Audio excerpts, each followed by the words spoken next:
और जब तक तेरे साथ में लूटूं मौज।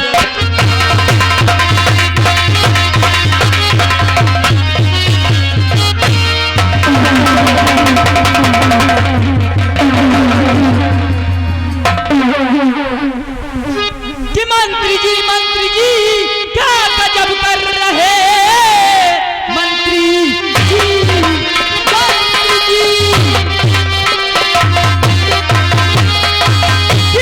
कि मंत्री जी क्या गजब कर रहे डालते हाथ अब लाके बात पर शान स्वागत पे धब्बा लगाते हो जो सुनेगा वो थूकेगा इसका और मेरे सामने बन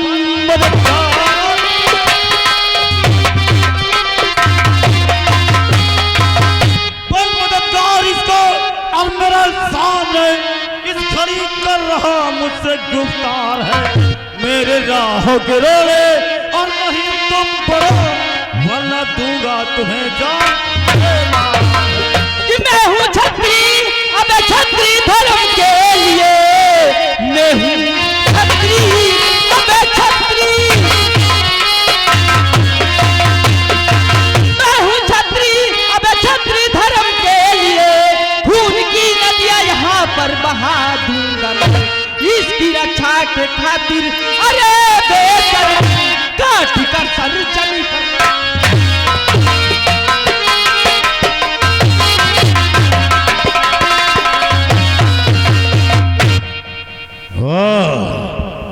ये तो अच्छा हुआ कि तुम राज दरबार के युवराज निकले। अगर राज दरबार के युवराज न होते तो जमीन पर खड़े नहीं बल्कि पड़े नजर आते। मंत्री जी ये तो अच्छा हुआ तुम मेरे राज दरबार के महामंत्री जी हैं। अगर तुम्हारे बजाय कोई दूसरा होता तो उसका सर काट कर जमीन पर मार देता। युवराज जयसिंह आज तो ये महामंत्री दुर्जन सिंह जा रहा है लेकिन आज का दिन हमेशा याद। और मंत्री जी जाते जाते मेरी बात अपने दिलो दिमाग में रखना। अगर ऐसी घिनौनी हरकत करने की कोशिश की तो मैं अपनी माँ से कहकर तुझे राज दरबार से बाहर निकलवा दूंगा।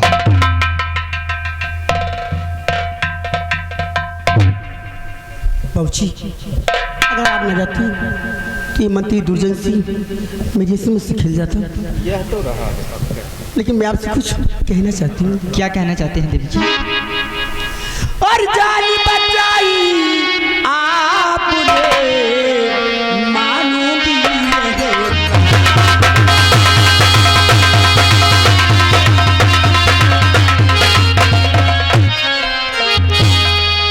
जान बचाई आपने मानूंगी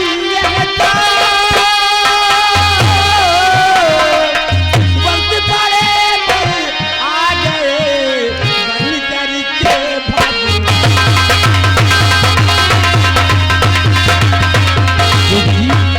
ये तो मेरा प्रश्न था जो मैंने पूरा किया देवी जी।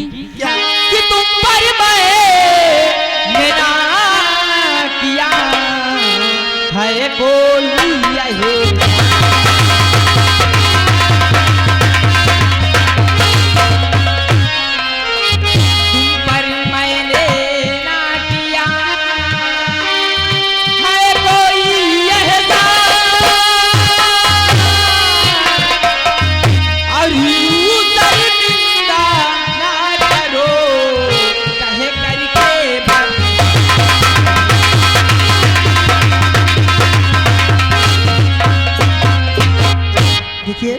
इसमें शर्मिंदा होने की बात है। चलो सब बातें छोड़ो लेकिन ये बताइए आपका नाम क्या है और आप रहने वाले कहाँ के हो? मैं आपकी परिचय जानना चाहती हूँ। देवी जी मैं इसी जूनागढ़ का रहने वाला हूँ। मेरा नाम युवराज जयसिंह है। युवराज जयसिंह? हाँ देवी कितना प्यार है। मेरा तो पर्ची पूछ ले। हाँ आप कहाँ की रहने वाली हैं और आपका नाम क्या है? देखिए मेरा नाम गीता है। गीता नाम जी। कितना प्यारा नाम। और मैं इसी जूनागढ़ की रहने वाली हूँ। इसी जूनागढ़ की रहने वाली? हाँ। अच्छा जय सिंह, मैं आपसे कुछ कहना चाहती हूँ। क्या कहना चाहते हैं? और ये अपने चरणों की दाती बना लीजिए।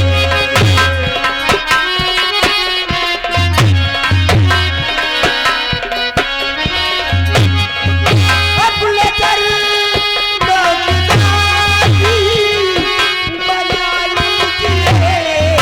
अपने चरणों की दाती बना लीजिए। गले से मुझे लगा लीजिए।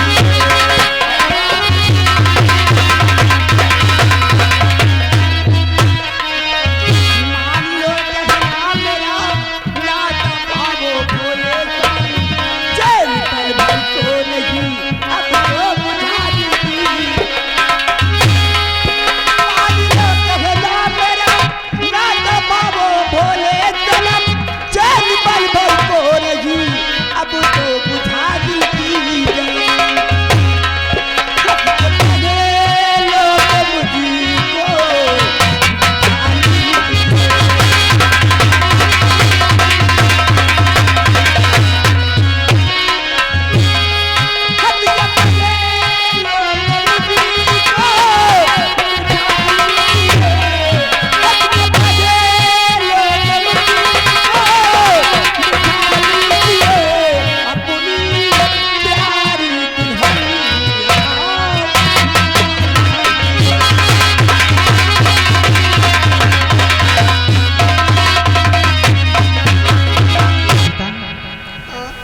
आपने मेरी मुंह की बात सुन ली, लेकिन मैं भी आपसे कुछ कहना चाहता हूँ।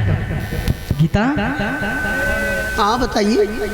कि तेरी भोली सकल ने असर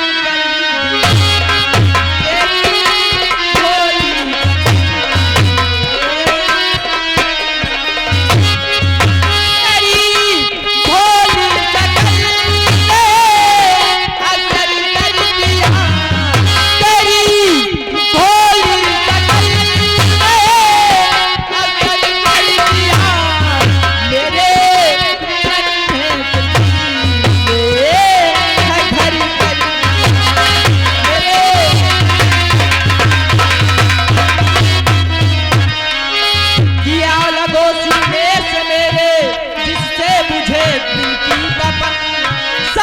छोड़ूंगा कभी, खाता हूँ मैं मेरे जिसने मुझे दिल की तपन, साथ छोड़ूंगा कभी, खाता हूँ मैं तुमने आज मुझे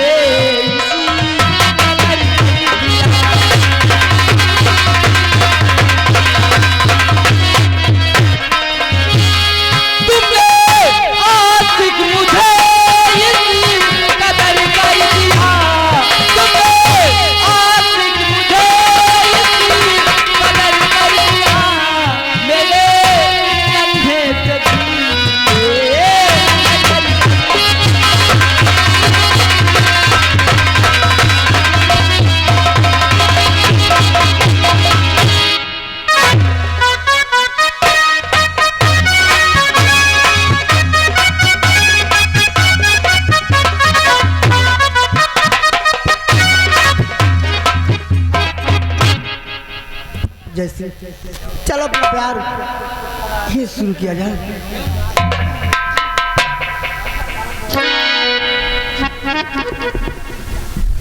अरे तुझी संगी प्रीति लगाई सजना, सच सजना, सजना हो जा। तुझी संगी प्रीति लगाई सजना, सजना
की सौगंध को ठुकराया है। हरामजादे बता कि तूने सौगंध मेरी भाभी की ठुकराया।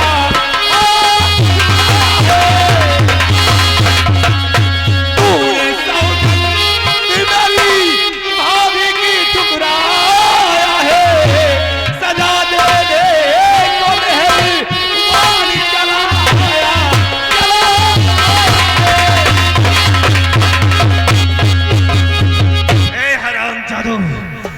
क्या हमारे ऐलान की खबर तुम लोगों के कानों में नहीं पड़ी?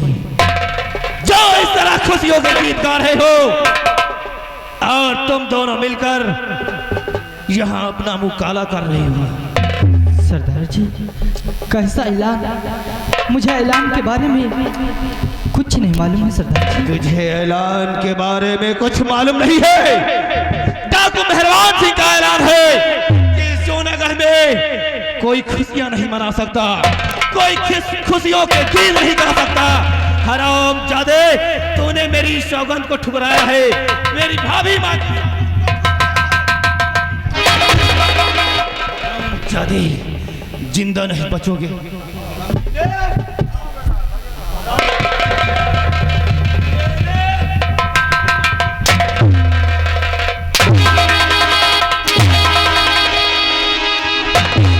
बता, तूने ऐसी गुस्ताखी क्यों की? बोल हरामजादी।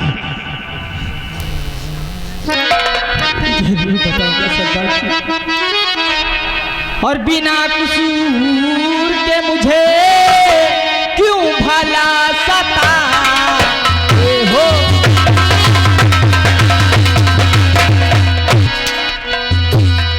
बिना कसूर के मुझे क्यों भला सताते हो? बिना कसूर के मुझे क्यों भला सताते हो? मेरी कलमा मेरी जान।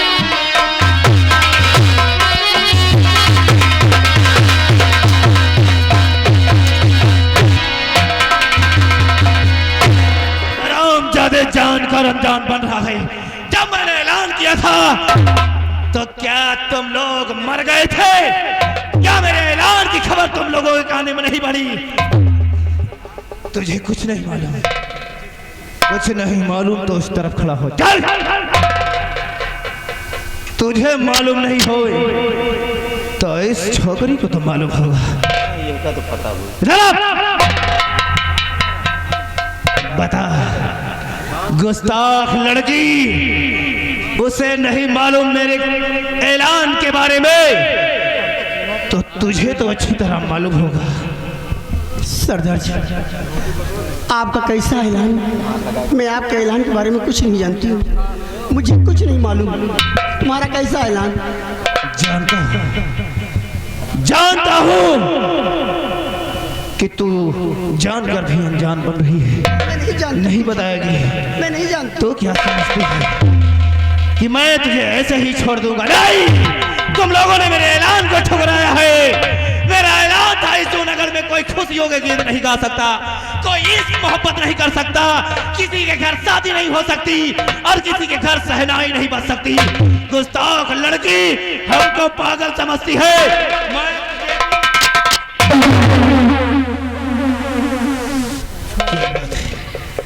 इस लड़की के ऊपर जब भी मैंने अपने हाथ उठाए, मेरे हाथ से हंटर छूट गया।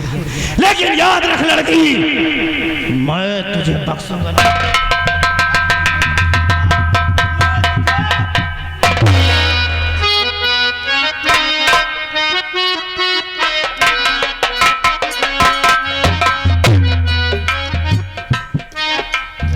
जब भी मैं अपने हाथ इस लड़की पर उठाता हूँ, अचानक मेरे हाथों से हंटर छूट क्यों जाता है। न जाने ऐसा कौन सा जादू है इस लड़की में कि मेरे हाथ इस लड़की पर नहीं उठ रहे। तूने जो गुस्ताखी की है उसकी सजा ये मेहरबान सिंह तुझे जरूर देखा। ठीक है, अगर तू नहीं बताएगी तो मैं तेरे इस आशिक को जिंदा नहीं छोड़ूंगा।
हाथ जोड़ रही हूँ, मैं आपके पैर पड़ रही हूँ, मेरे सामने मुझसे जुदा मत करिए, इनके सिवा और कोई नहीं मेरा।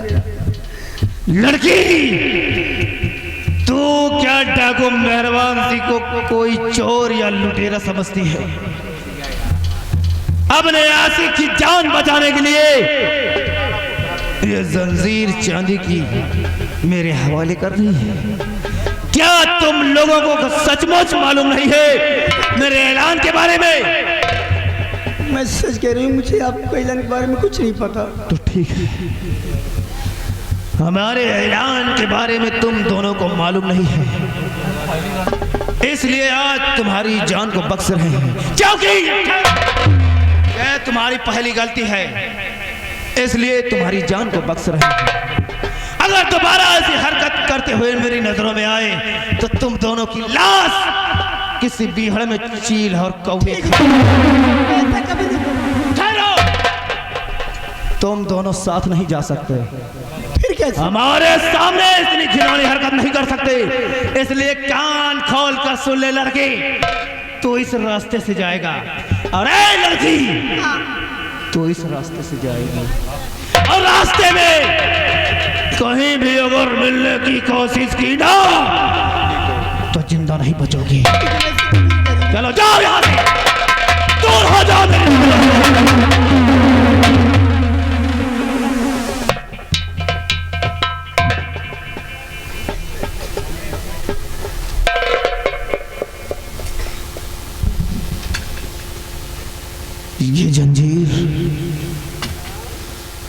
ये जंजीर तो मेरी भाभी माँ की है, फिर इस लड़की के पास ये कैसे आया?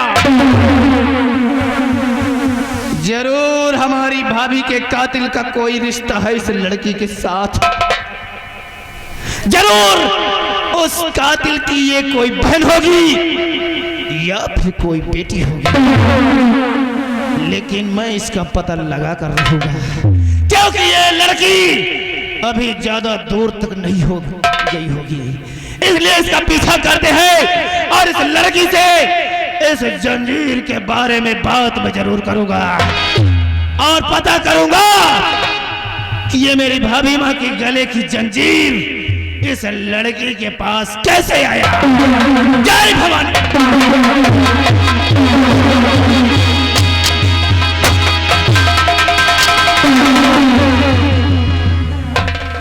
आओ साथियों, जय भवानी मां। साथियों, तुम लोगों के साथ इस बिहड़ में अपने हाथों में बंदूक लेकर मैं भ्रमण कर रहा हूं। आज काफी दिनों से इस बिहड़ में भ्रमण कर रहा हूं और आज हमारे दिल में एक लालसा हुई है, हमारे दिल में एक ख्वाहिश है कि इसी बिहड़ में अगर हम रहेंगे तो हमें राजभवन की कोई खबर नहीं मिलेगी। ऐसे साथियों, अपने दिल में मैं सोचता हूं कि आज मैं राजभवन की तरफ चलूं और वहां का समाचार लूं कि राजभवन में रानी सतवंती व मंत्री दुर्जन सिंह किस हालात में रह रहे हैं। इसलिए तुम्हारे सरदार ये मलखान सिंह का आदेश है। साथियों, मेरी बात सुनो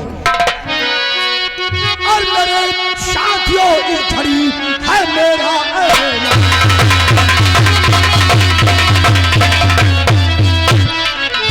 मेरे साथियों, इस घड़ी है मेरा ऐलान। आज चलना सबको, आज साथियों चुना करते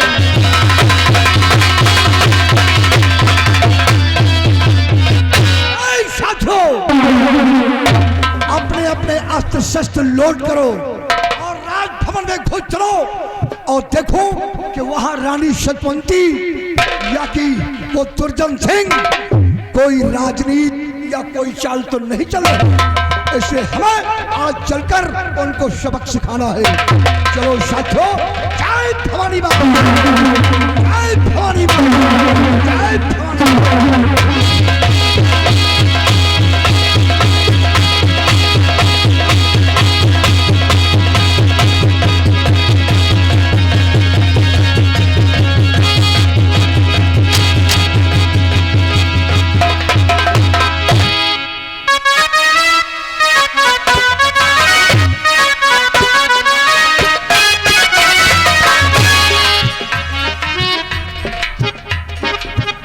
पूरे 1 हफ्ते हो गए, लेकिन अभी तक मंत्री जी से मुलाकात नहीं हुई।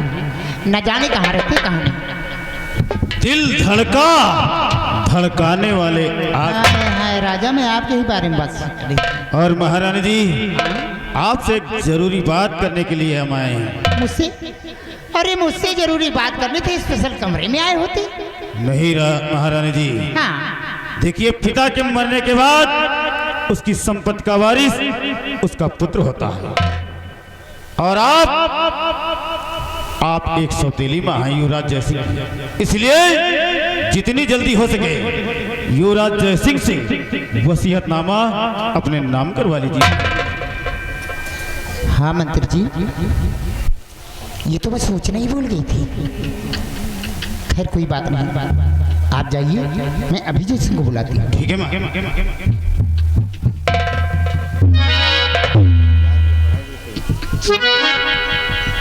बिहारी लाल,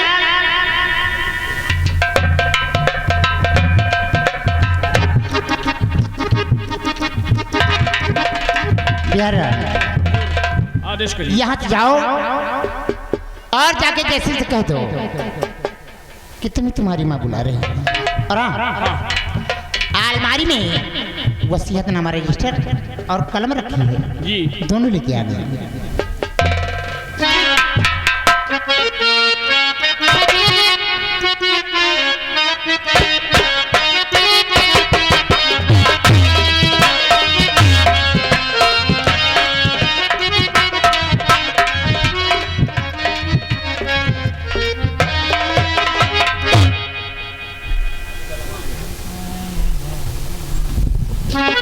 क्या बात है, आज राजमहल में बुलाने का कारण क्या है, मैं जानना चाहता हूँ कि कौन सा काम मुझसे पड़ा मांगते हैं, कि कौन सा काम मुझसे पड़ा मांगते हैं। जल्दी बतलाइए, जल्दी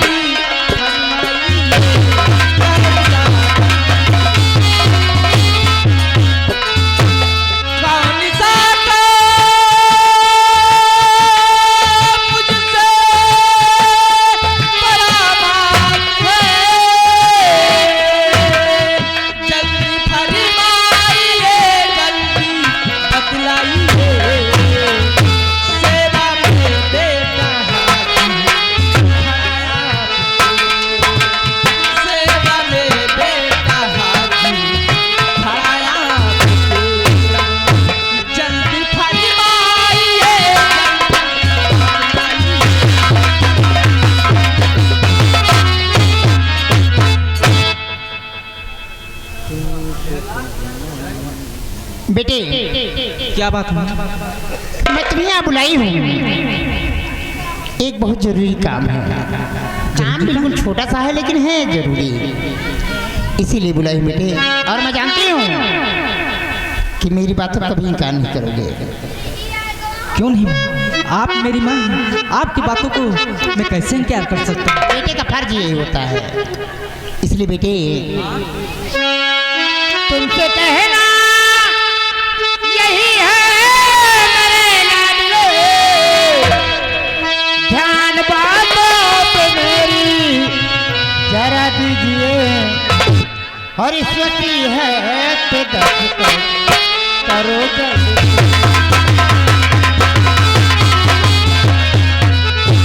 इस वती है पे दस्तखत करो जल्द से, फुलरिया पत मेरे नाम कर दीजिए,